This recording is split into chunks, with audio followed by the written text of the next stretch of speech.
Hi, and welcome to week 3 of Change Leadership. We're back to recording on my phone. My webcam conked out again, so I apologize if the quality or the picture isn't quite as good as it was last week. I wanted to start with just a couple of quotes. The first one from Andy Warhol, the celebrated pop icon from the 60s and 70s. He once said, "When people are ready to, they change. They never do it before then, and sometimes they die before they get around to it. You can't make them change if they don't want to, just like when they do want to, you can't stop them."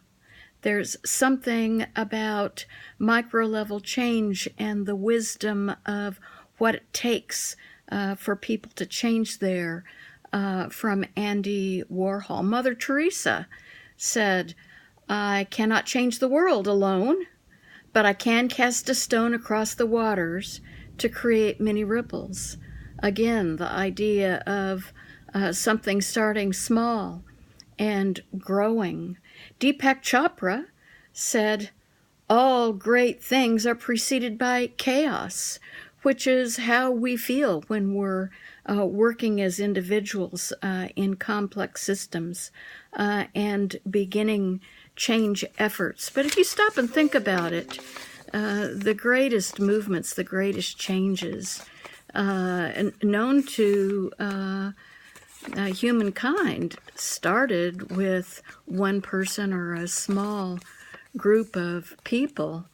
You look at the major religions like Christianity with Jesus and his disciples, or Muhammad, or Buddha, or Confucius, all started with the teachings and convictions of one person that began to spread their ideas through relationships and connections. That's how micro-level change grows and spreads. A number of business theorists and scholars have been working on this for years, and Peter Senge, whose book that you are now reading, that book, by the way, is a business classic. It's been translated into about 50 languages. Don't quote me on that, but Google it. You can get the number. Believed that one of the best ways to create change was through those connections. Shared vision, people talking together and building what it was that they wanted and moving towards it together, team learning, learning from one another, copying one another, learning from others that are doing something that works. When Senge wrote The Dance of Change, which came years after the Fifth Discipline, and in his book, The Fifth Discipline Field Book, he talks about starting pilot projects in organizations that may or may not work. You're never really sure what's going to happen with a change that starts at the micro level. That's risk-taking, that's leadership. Sometimes it works and sometimes it doesn't. Because his wisdom is that people will copy it. People will want to be involved if it's something that's working and beneficial. More recently, in lectures that he's done, he talks about making sure that you're aware of what's going on throughout your organization as leadership and finding those small things that are working and promote them, sponsor them, support them, so that people can learn from one another and what they've already started rather than change being dictated from the top. I realize that some of this is a little bit difficult for you to grasp because it may be somewhat foreign to the way you're used to thinking about the way change is created and done, but hang in there with us. Hopefully it will begin to make more sense.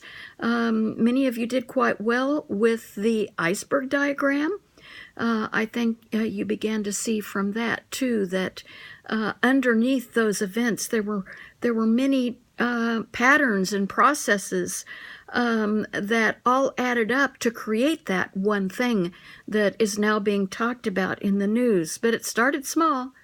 There was racism quite in quite a bit of depth throughout our country and within the NFL before Colin Kaepernick took a knee.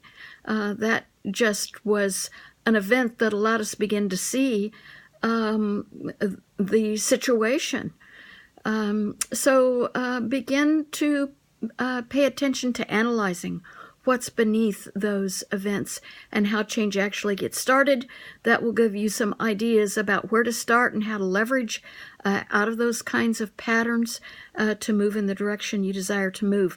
This week, you're working with the archetypes, which are going to give you greater clarity on those patterns. Make sure that you study using the resources that are provided, your assigned archetypes.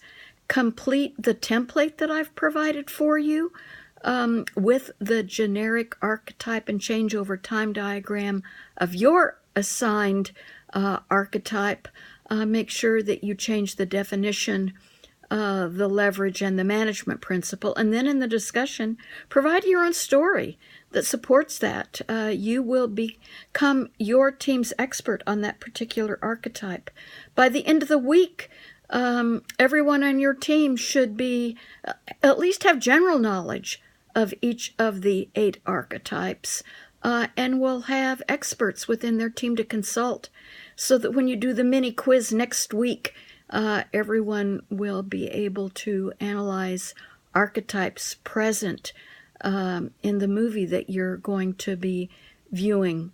By the way, make sure that you're watching the movie Pleasantville. There's information in the syllabus and in Canvas on that before next week, because the quiz that you're going to be taking is based on your analysis of that film.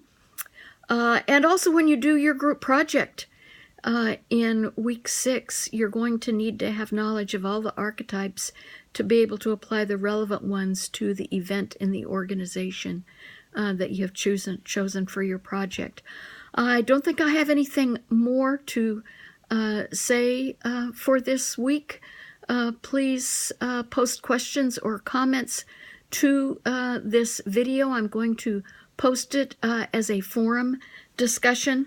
I will award 5 points of extra credit to those of you that enter into dialogue with me about what I've presented here in this video. So ask some good questions and have a great week.